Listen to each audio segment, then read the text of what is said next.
essentially original research.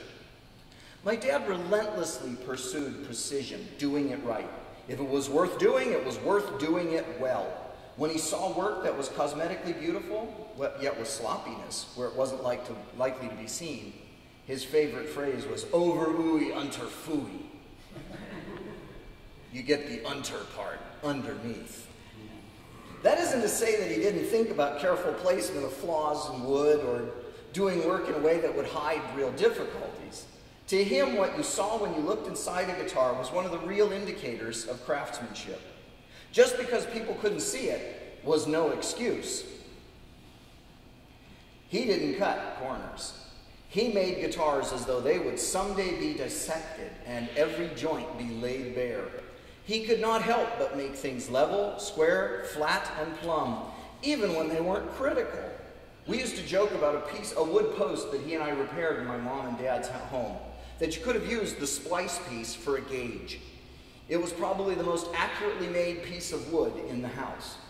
He used to extol the virtues of the contractor who built the house, 56 solid and stable years ago, but still complained that the contractor had put the roof beams of the house in wrong because they put the knots facing downward where they would be in tension and thus not as strong.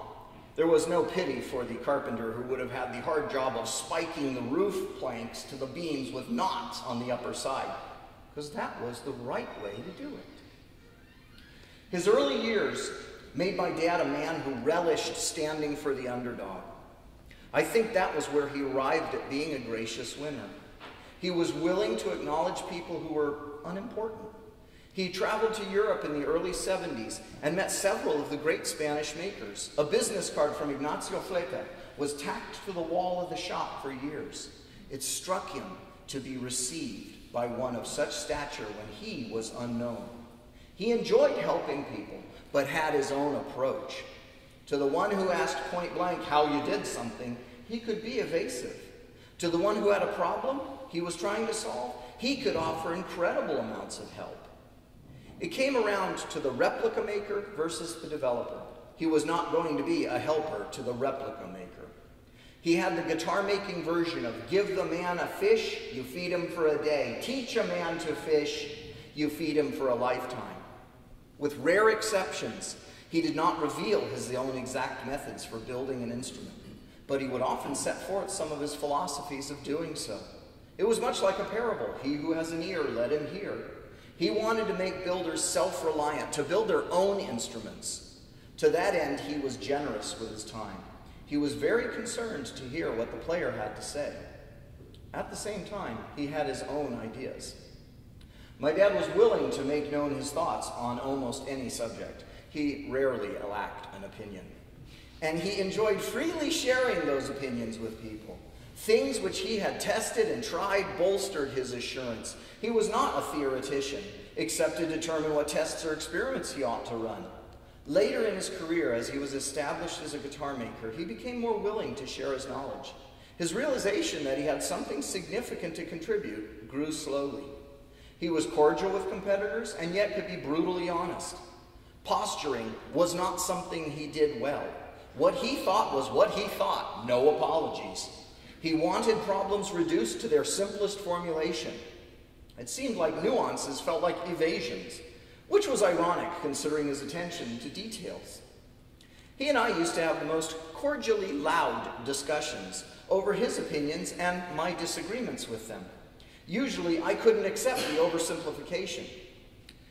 If I finally prevailed, it usually elicited the response, well, if you're going to resort to fact and proof. He was truly a complex man. On the one hand, confident almost to brashness. On the other, doubting his own abilities and being driven to prove them. He had a passion for truth. There was no way to make him angrier than to be found lying to him. If you told him you had lied, he could forgive and understand. If you tried to find it, if you tried to hide it, and he found out, well, you didn't want to be there. And to accuse him of such was to, in the words of Twain, covet destruction. He was once asked how to do a certain operation by another builder.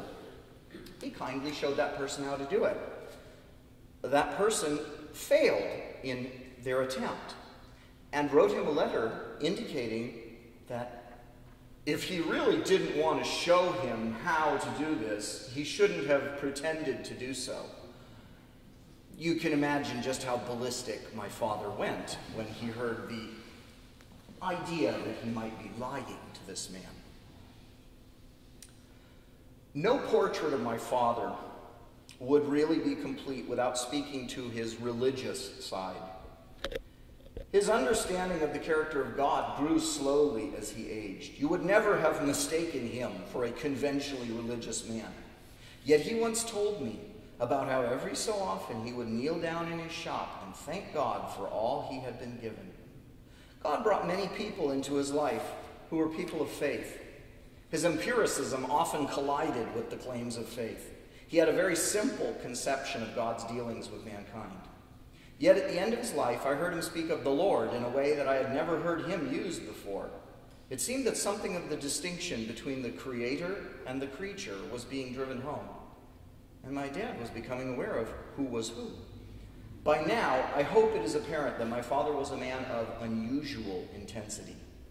You might have noticed the words that attached to his character: loved, competition, driven, contempt, passion, truth, debunking, relentlessly, precision, relish, willing, opinion, all flowed from him as from an artesian well. His nature never rested. Perhaps Theodore Roosevelt's description of the strenuous life is close.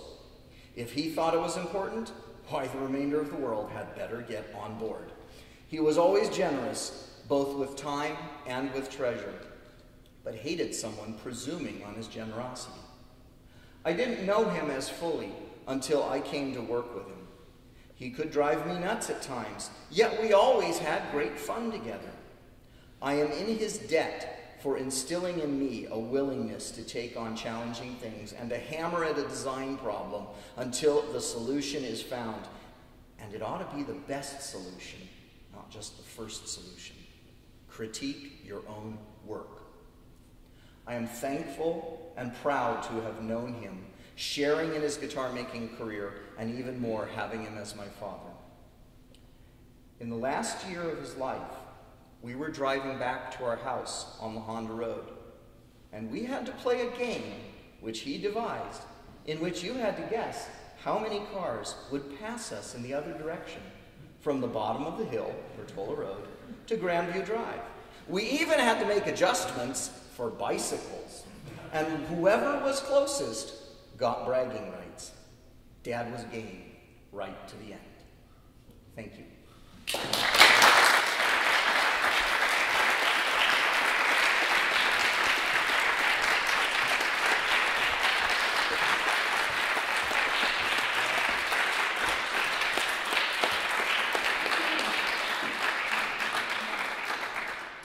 Thank you very much, Bill.